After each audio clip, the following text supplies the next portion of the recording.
We bring the classics back alive, golden stories that still shine. Mystery, rhythm, style in the line. Timeless movies with a soul-filled smile. At Silver Shadow Cinema, come feel the vibe, come feel the love. We restore the past, we light it up. So everybody move, let the credits run. Dance through the memories, history in harmony. You're right where you belong. Silver Shadows, this your song.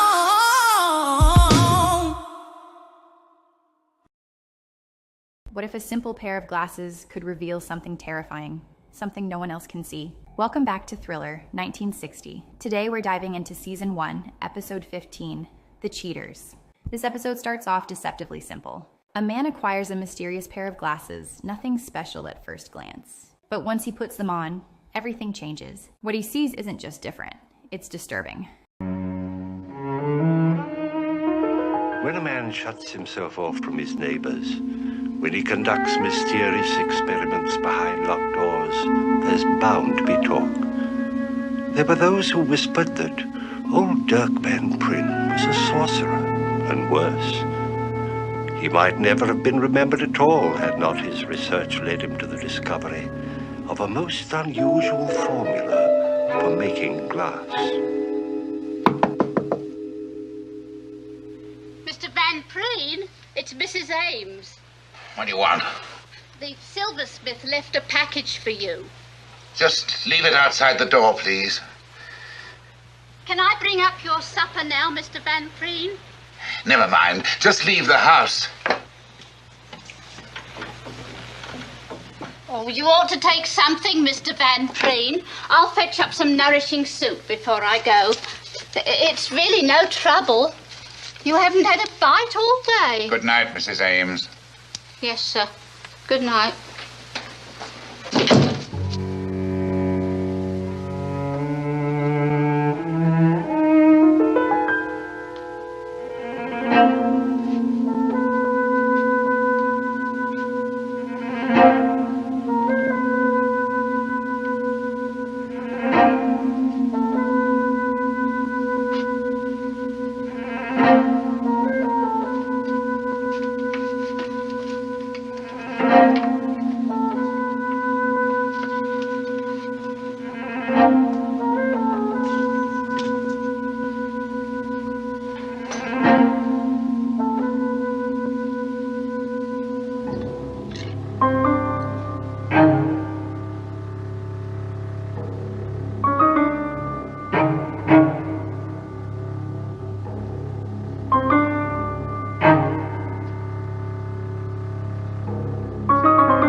Dirk Van Pryn hanged himself before dawn. His story might have ended there if he'd had the courage to smash those spectacles. But like many another scientist, he couldn't bear to destroy his own creation. Too bad. Because years later, others tried them on. In The Cheaters, our story for tonight, a junk man named Joe Henshaw, played by Mr. Paul Newland, a little old-fashioned lady named Marian Alcott, played by Miss Mildred Dunnock, her nephew, Percy Dean, played by Mr. Jack Weston, and finally, a man who discovered the real purpose of the spectacles, Sebastian Grimm, played by Mr. Harry Towns. What they saw through those yellowed old lenses, they never forgot. And neither will you, my friends. Because as sure as my name's Boris Karloff, this is a thriller.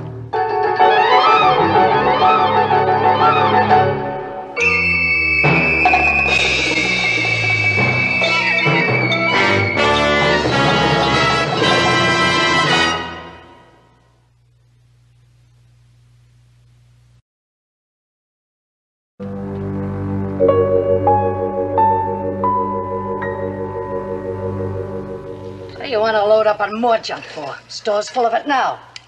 Just have a lot of raggedy old clothes and some busted up furniture, that's what you get. How much you bid? Not much. How much, Joe? $100. $100?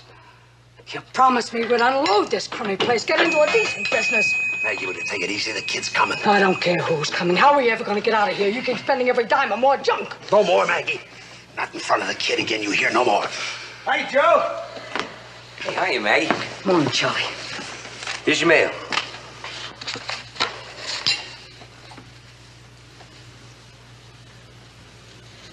Why didn't you admit it, Joe, and get yourself a pair of glasses? I see what I need to see. Yeah. Maybe we ought to leave it that way. Sit down, Charlie. I'll pour you some coffee. Hey, that's great. I didn't get a chance to get any breakfast. You eat on your own time. Go get the truck. Okay, Joe. Where are we going? Joe's bought another blind lot from the city. Maggie. Paid $100. And I'll bet no other salvage operator bothered to bid on it. But my Joe's got sporting blood. My Joe's a gambler. Huh, Joe? Where is the stuff? The old Bleecker house. The Bleak. Well, that place is 200 years old. Why, it's been padlocked since before the First War. Will you keep your mouth shut? You just do your job and let me run my business. Wait a minute, Joe. I didn't say anything. Did I say anything, Maggie? You leave Charlie alone. You want to pick on somebody, pick on me. I'm warning you, not again in front of the kid. Hey, you two, knock it off, huh? Maybe Joe's got a good idea. Fat chance. Well, I heard of a salvager one time that found $500,000 in war bonds in an old house. Confederate war bonds. Look, when you get the truck. Yeah, sure, Joe. Keep your eye on him, Charlie. If he finds anything in that dump, I want to know about it.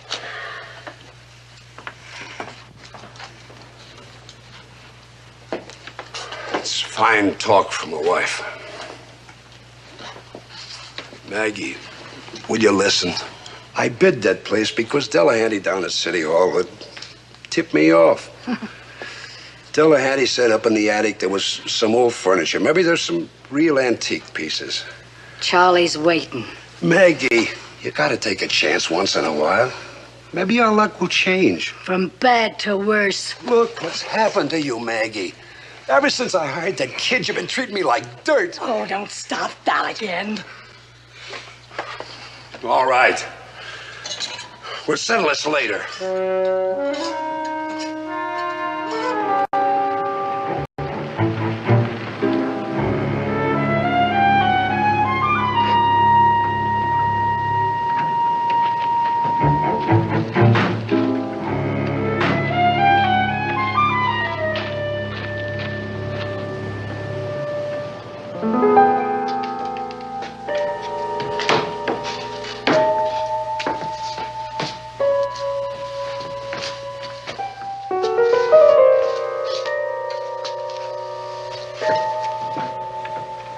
It's gonna cost you money to haul this stuff to the dump.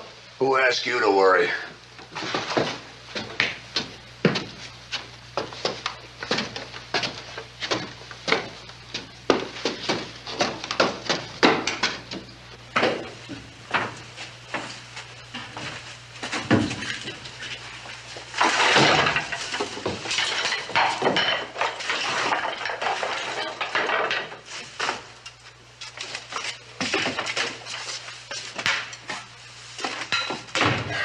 Nothing.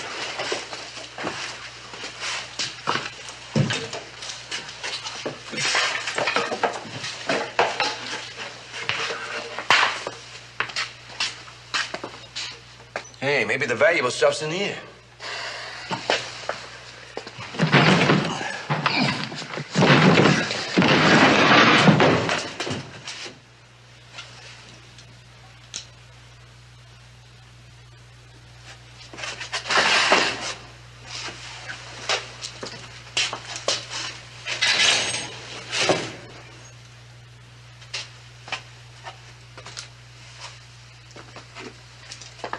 Joe, look at all these old books. Maybe there's some rare editions here.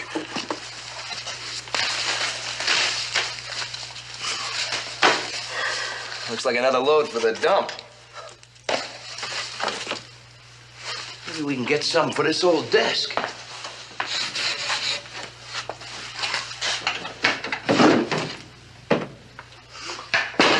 Some deal. You ought to sue the city, Joe. Advice from you I don't need. Yeah. Maggie's gonna froth and foam when she hears about Why this. don't you go and tell her? Go on, get out of here. Don't you want me to shut it? Oh, get out. Okay, Joe.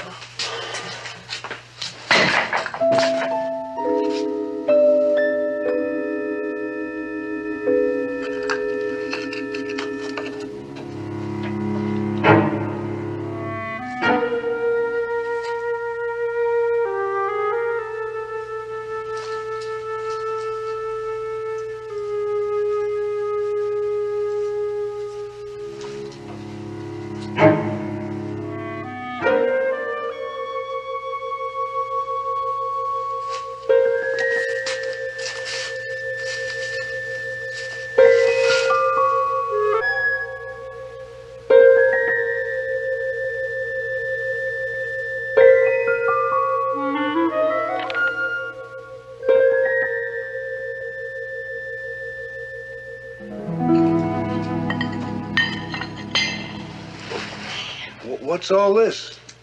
Happy birthday, darling. But it's not my birthday. Oh, please don't spoil it, Joe, dear. I know your birthday was last week and I forgot. Now I want to make it up to you. And Joe, I'm sorry for the way I acted this morning. You're sorry? What's happened? Did that kid tell you I found a basket full of diamonds or something new? Charlie said it was nothing but rubbish. And all of a sudden I realized how disappointed you must have been. And how rotten I've been. Rotten and unselfish, Joe. And I'm sorry. Well, you know, maybe I haven't been so easy to live with either. Go wash up now. Dinner'll be ready in a little while.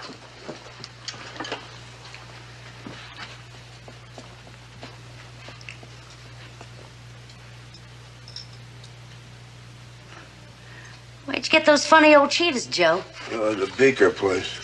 Oh, you ruin your eyes wearing somebody else's glasses.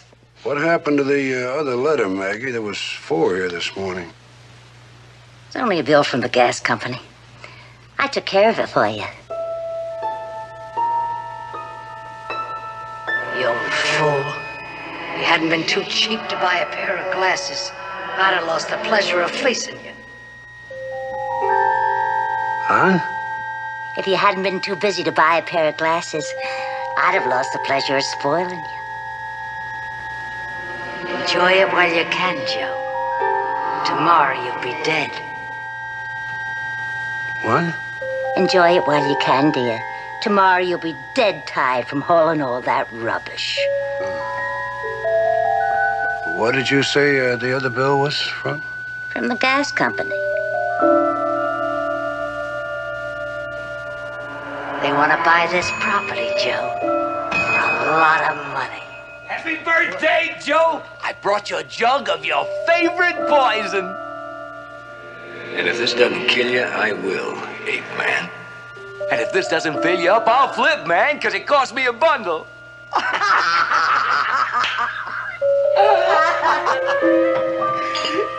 What's the matter, Joe? You sick? Come on, what you need's a little drinky. How about it, Maggie? Oh, I don't know, Charlie. The doctor said... Hey, come on, it's his birthday. Just one, then.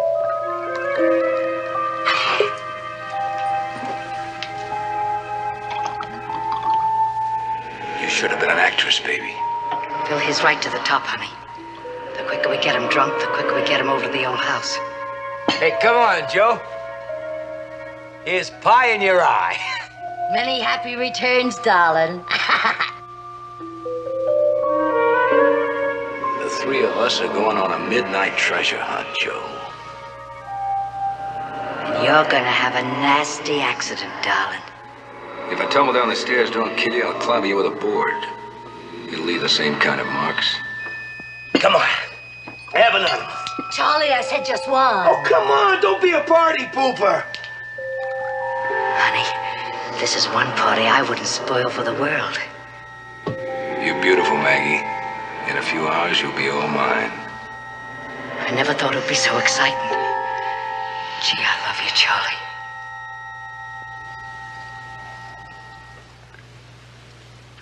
Charlie, you got an education? Sure. What does Veritas?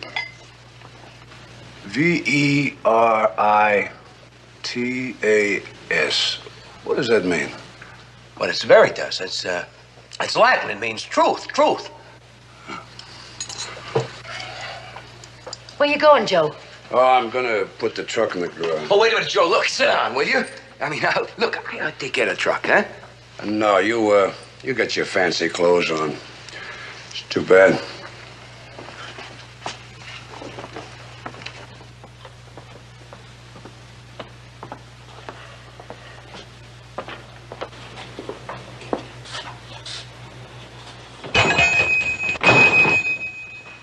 Look, what does he mean? Too bad. I got my fancy clothes on. Too bad.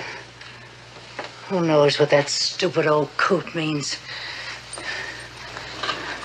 Hey, wait a minute, honey. Wait a minute. I'm not sure. You losing your nerve? Well, no. It's only that... It's only what, darling? Maggie, what you do to me?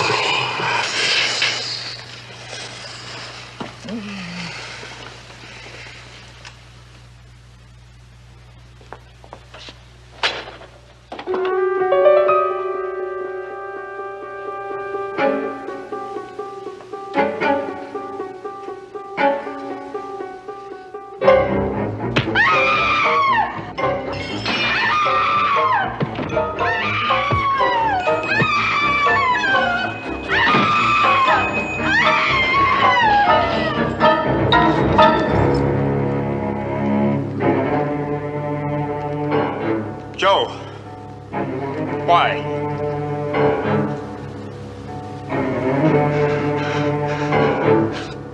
Cheaters! Cheaters! You don't do something like this just because your wife's been cheating on you, Joe?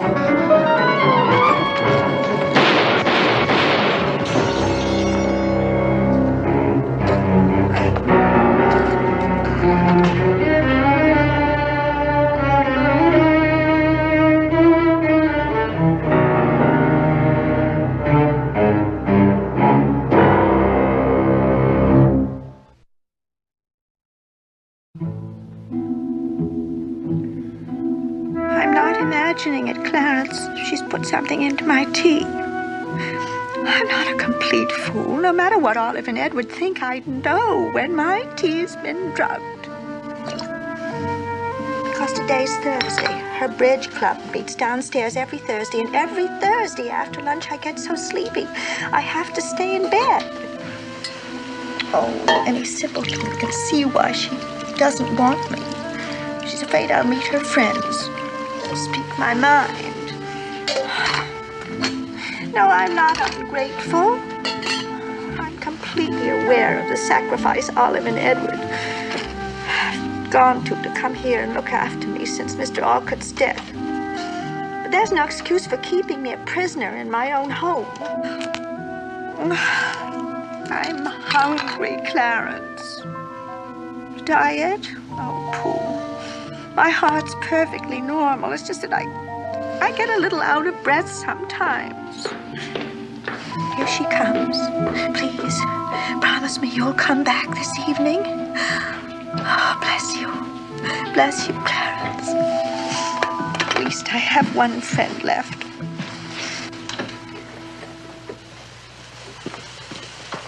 Enjoy your lunch, Mother Alcott?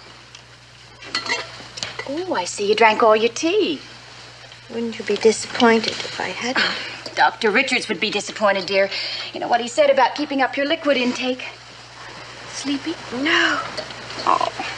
Well, you try closing your eyes for a little while. If you can't nap, you just ring and I'll help you downstairs. I wouldn't intrude on your bridge party, Olive. Oh, you'd be an asset to any party, Mother Alcott.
Help you? These are lovely. I don't see the color I require. What color are you looking for? Yellow. Bright yellow. I'll see if we have any in stock.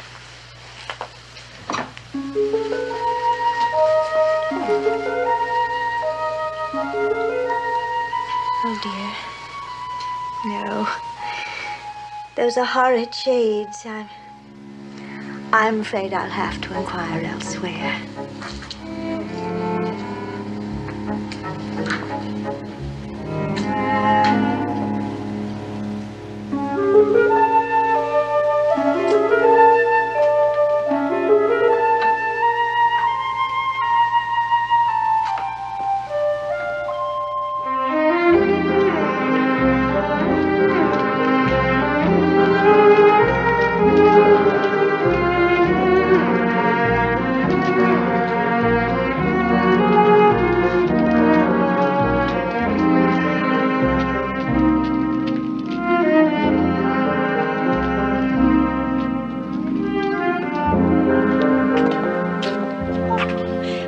Lovely little escritoire. How much are you asking for it, Mr. Henshaw? It's sold. And my name's Bergen. Henshaw's dead. Yes. Don't you read the papers? He brained his wife and her boyfriend, and the cops shot him. The gas company owns this place now. They bought it from Henshaw's relatives. They're going to put up an office building, so I bought out his inventory. I see. Do you mind if I browse around a bit? Help yourself, lady.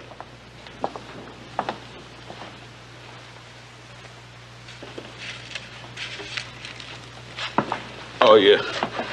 See something you like, lady? Yes. How much are these? Yeah, 2 bits.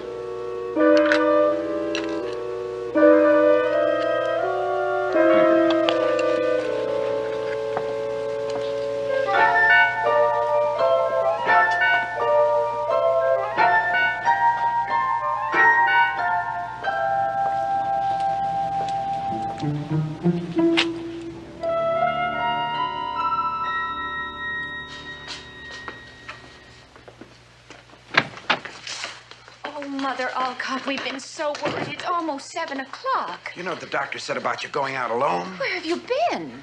If you must know, I've been fitted for some glasses. My, aren't they attractive? Don't you think so, Edward? Yes. Very, very unusual. The perfect touch for that Halloween costume the old bat's wearing. Just the perfect touch for the custom look everyone's wearing. I see you've been shopping again. You doddering old thief. Now Edward will have to return all the junk you've stolen. It'll be the last time you'll make trouble for me, old girl. Your next trip will be to the morgue. You look so pale, Mother Alcott. Let me take you up to bed. No. I can manage for myself. Oh, darling, we're already late. You won't mind if Clarence brings up your tray to you. He phoned to say he was on his way. We'll wait for him if it makes you nervous being alone, Mother Alcott. I think we should wait. Oh, she'll be all right. She'll probably make Clarence take her out nightclubbing. Goodbye, Mother Alcott. Sweet dreams. They'll be your last after tonight.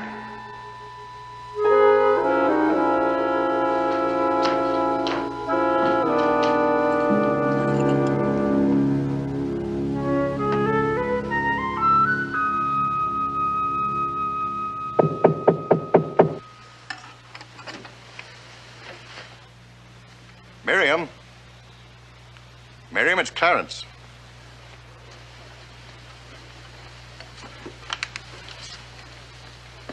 Well, how's my best girl tonight, huh?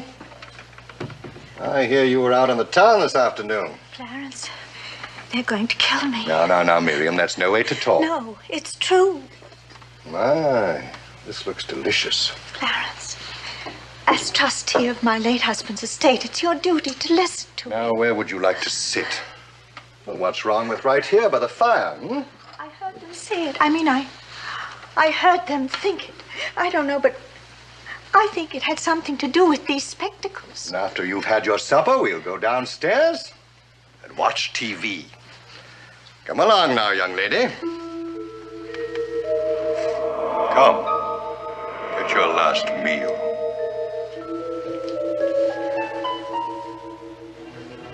I know just the thing to whet your palate. A little brandy. Now, if you promise not to tell on me, I'll go and find Edward's decanter.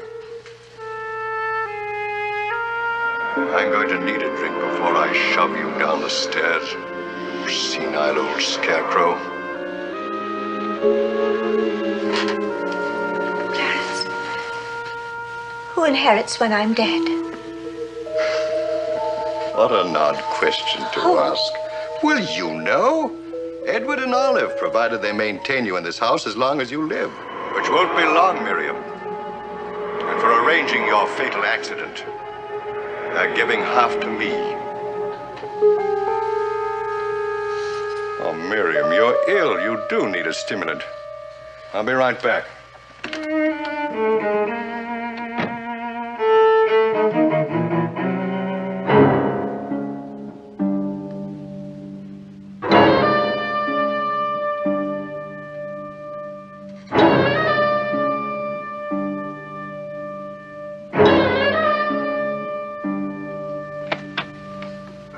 You know, there's one thing I've always admired about Edward. He keeps excellent branding. It's a status symbol for him, I suppose. Pity he never touches it himself. If I've said it once, I've said it 100 times. Unbend a little, Edward. Live, live, live, live. Well, you're not going to let your generation down, are you, Miriam? You know how to live. But you're overdoing it a bit, you old hag. What's wrong, Miriam? Aren't you going to join me? Oh, Miriam. You're not going to let an old friend drink by himself? Take it. I don't want any trouble pushing you down the stairs.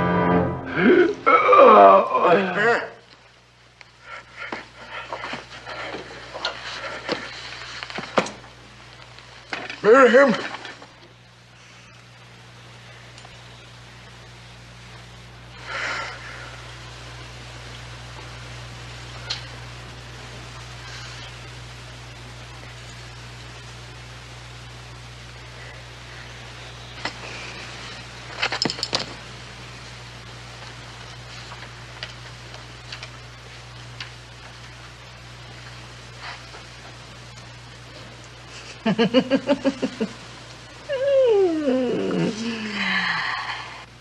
To what is most precious between friends, Clarence?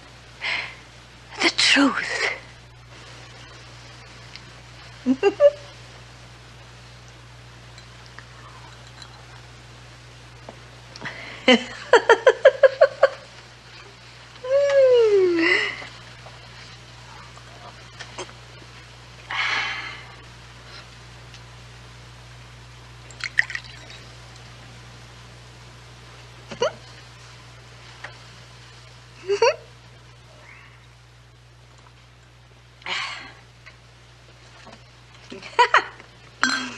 Here comes my lord. Trot. Here comes my lady. Nimble namble. Just around himself a glass of wine. Oh, Clarence, you're not saying anything. Dear, sweet Clarence. Always ready to listen to an old lady's troubles. My head's going round and round and round and round.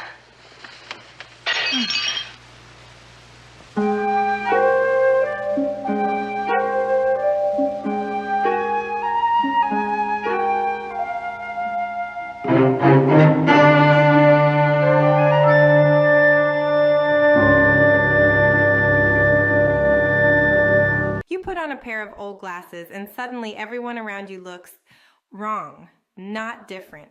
Wrong. That's the nightmare at the heart of thrillers, The Cheaters.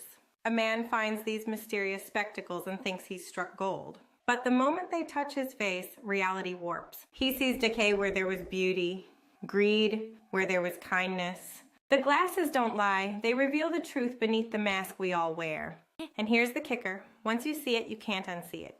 Would you want to know what people really are? Or is ignorance actually bliss? This 1960 episode taps into our deepest fear, that the world isn't what we think it is. That maybe, just maybe, we're all being fooled. And all it takes is one pair of glasses to shatter everything. Sweet dreams.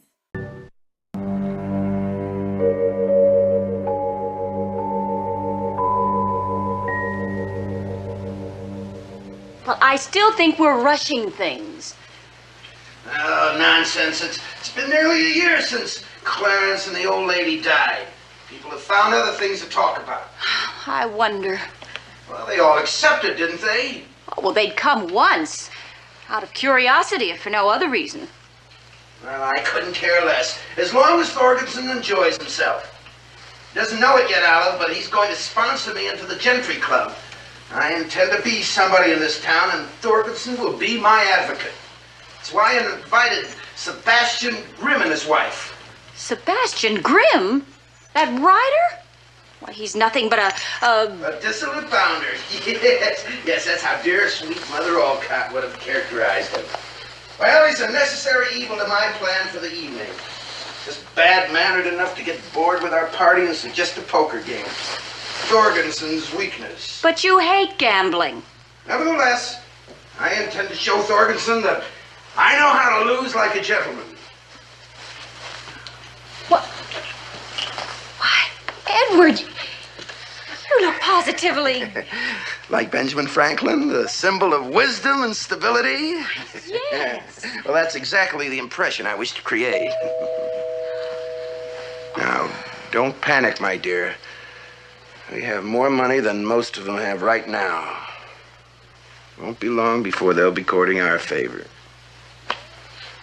Your servant, madam. The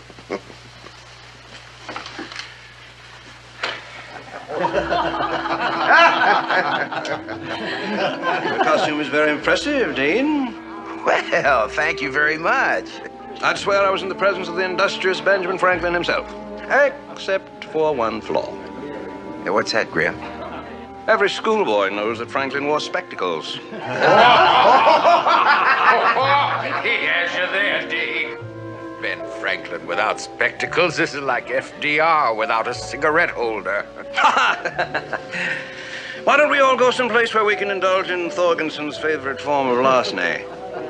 Edward, why don't you men use the library? Well, all right. I think I can find a stack of cards and some chips somewhere. This way, gentlemen, please. Sorry, Dean. Ace is full. Well, I was positive I had you beat that time, Thorgensen.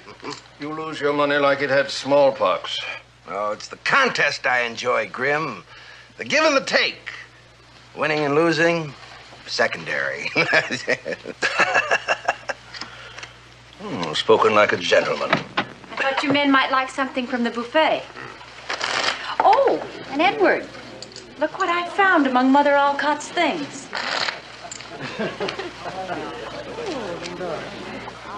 Well, I'll be. Remarkable. Ah, does that satisfy your sense of historical accuracy, Mr. Grimm? Madame, I'm flabbergasted. Can't see much. Might improve your game. Deal the cards, Thorgensen. Think I need more chips, Judge.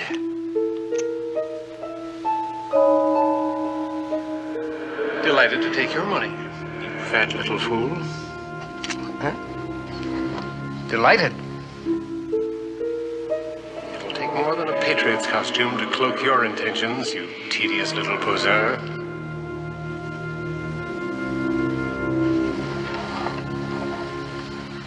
Ah, here's a laugh. The word veritas is engraved across these spectacles. Yeah? Latin for truth. No. Probably made with his honor in mind. It is supposed to be your calling, isn't it, Judge Fluger? And what exactly is your calling, Mr. Grimm?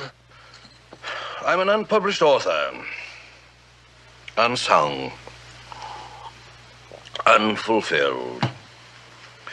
A soul in search of the eternal verities of life. And a decent hand. 3 9s. That's more like it. This time I'll give them a run for their money. Not even a miserable pair. I better stay in for one bet, though. To make Thorgensen think he's forcing me out. The jerks. They're all waiting for me to clobber them. If they only knew I've held out a pair of aces from the last hand. Aren't you going to look at your hand, Dean? Wait till I tell the boys at the club how the stupid little climber pretended to lose like a gentleman. Wonder if he really did do away with the old lady. What's he staring at me for? Can he see the cards under my arm? Yes. Yes, I see the cards under your arm, Thorgerson. 2 aces. What did you say? You held them out from the last hand. Are you accusing Mr. Thorgensen of cheating? I am simply stating a fact. You'd better retract that accusation, Dean, if you know what's good for you. It's all right, Judge. It's the liquor talking. Let's get on with the hand. No! Nobody comes to my house and takes my money and laughs at me. Oh, no. Because I see you all for what you really are, all of you. Raise your arm, Thorgerson. Go on, raise it.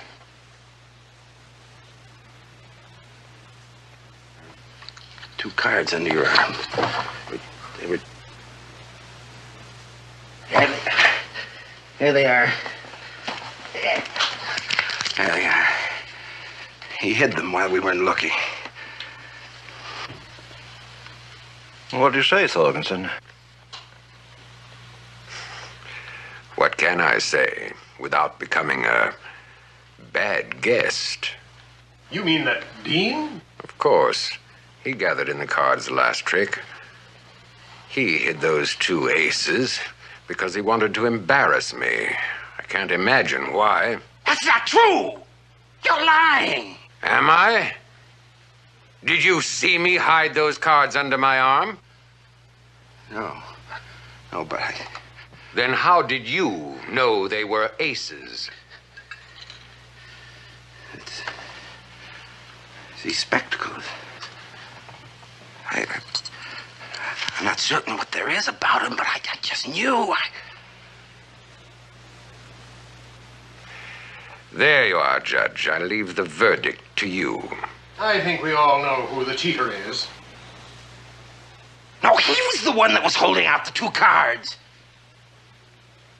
He's the cheater. We'll admit it. What? Tell them. Tell them. Tell them.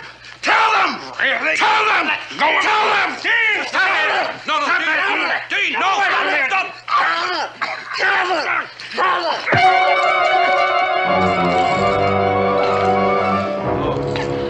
I didn't mean to hit him so hard.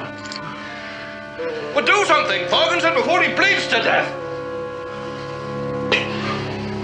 Too late, I'm afraid.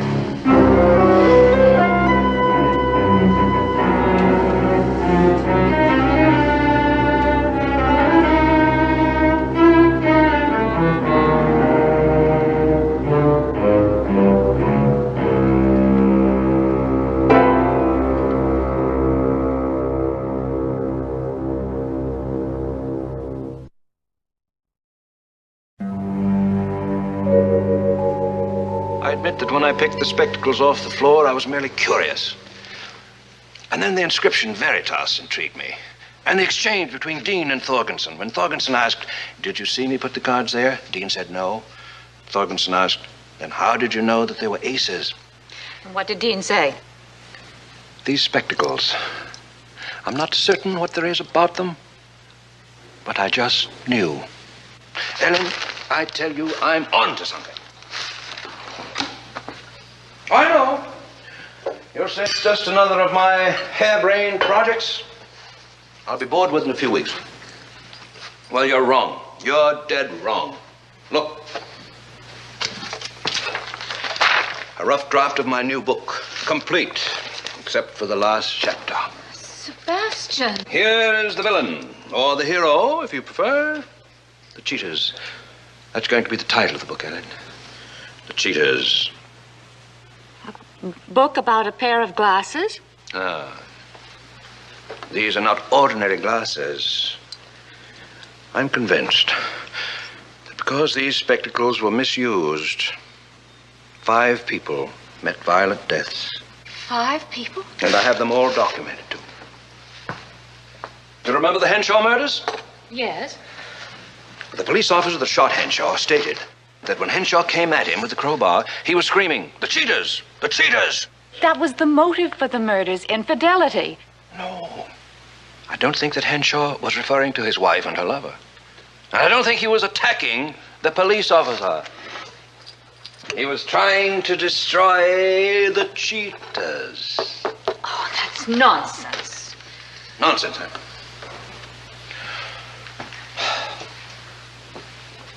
Don't be so quick to reject the idea. I also looked up the inquest in the Olcott murder. Olive Dean stated on the day the old lady put the hat pin in Clarence Kramer's chest, she'd been downtown. And among the things she brought back with her was a pair of funny old glasses. I talked to the man that took over Henshaw's store. He remembers selling these very glasses to Miriam Olcott for 25 cents. I still don't see the significance of them, Sebastian. You don't? Well, I'll tell you. I believe that these spectacles enable the wearer to know the naked, absolute truth about anything or anybody. Have you tried them? No, Why not? because they weren't intended for mind reading. I think they were intended for seeing the truth about oneself. That's the real purpose of these glasses, Ellen. That's what Van Pryn was after when he discovered the secret of this funny yellow glass. Van Pryn? According to our local historical society, he built the old house out on Bleecker Road. His neighbors called him a sorcerer. What do you suppose they'd have called Edison or Einstein or Fermat? Know thyself. Put them away, Sebastian. What's the matter? Afraid I'll put them on and see you for what you really are? No, don't. Don't worry, darling. When I put these on, it'll be for something important. Go and get your coat. Where are we going? Going out to the old house on Bleecker Road. What for? Atmosphere. I want the authentic atmosphere.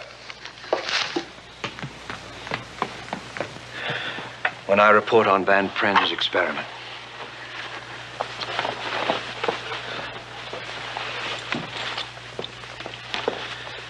By the way, Ellen, that's going to be the title of my last chapter. Know thyself.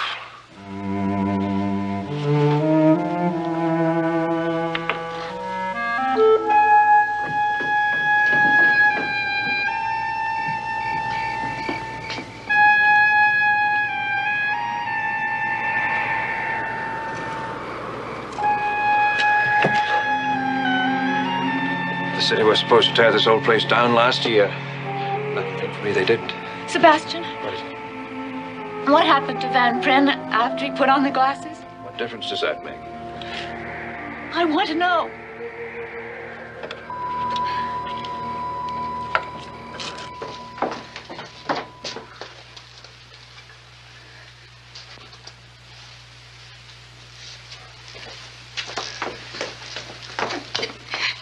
Sebastian, you still haven't answered my question. What happened to Van Prin?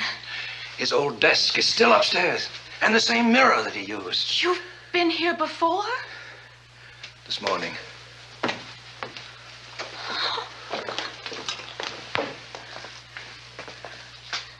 To answer your question, he hanged himself. Wait here.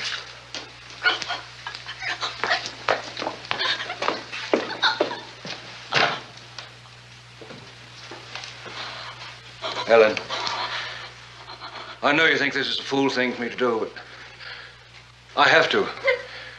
It's the only way I have of satisfying my twisted sense of the dramatic. You understand that, don't you? Sebastian, please, let's get out of here. No, I've come this far. You don't have to prove yourself to me or to anybody. Darling, how would it look if I ended my book by saying I lost my nerve? Oh, no, Sebastian, please, please come home. This is wrong. It's unholy. I imagine that's what Van Prin's ignorant neighbors said. It's unholy. Well, if Satan's waiting up there, so be it. No. Oh, please.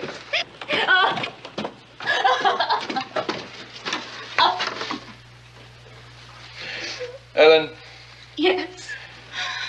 do you know that the greatest men in every century have been hated and ridiculed by men like Thorgensen and Judge Pfluger? Van Prin knew that. Oh, Sebastian, please come down. So he made the cheaters to find out if he was one of the great ones. Evidently, he was disappointed. Wish me luck.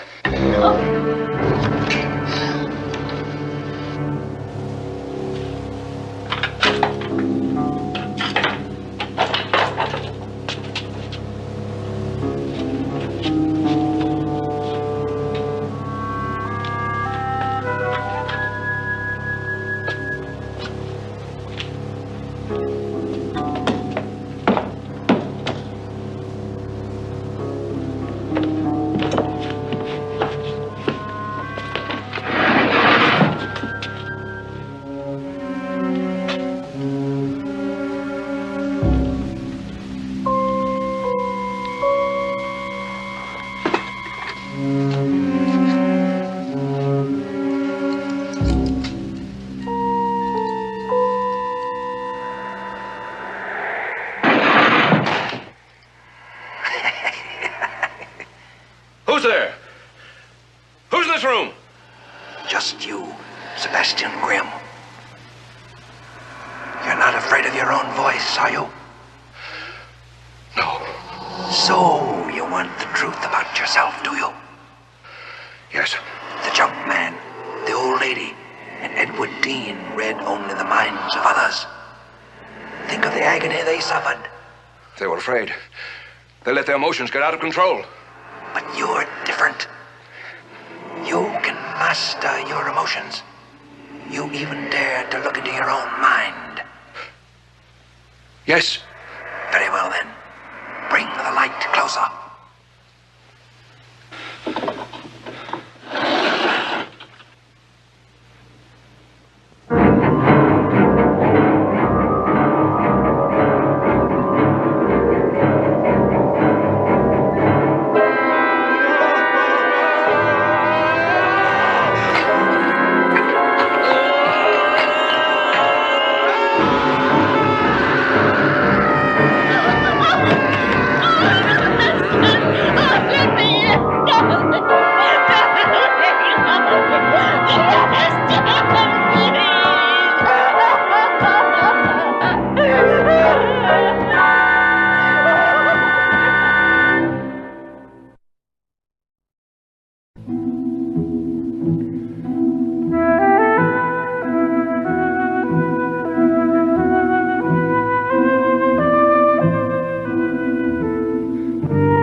You think you know what scares you? Think again. Imagine discovering everyone around you is hiding something sinister. Your friends, your family, even strangers on the street. That's the nightmare at the heart of The Cheaters. Our protagonist races against time to expose a truth so twisted, reality itself starts to crack. Just when you think they figured it out, the finale hits you like a gut punch. Because here's the terrifying part.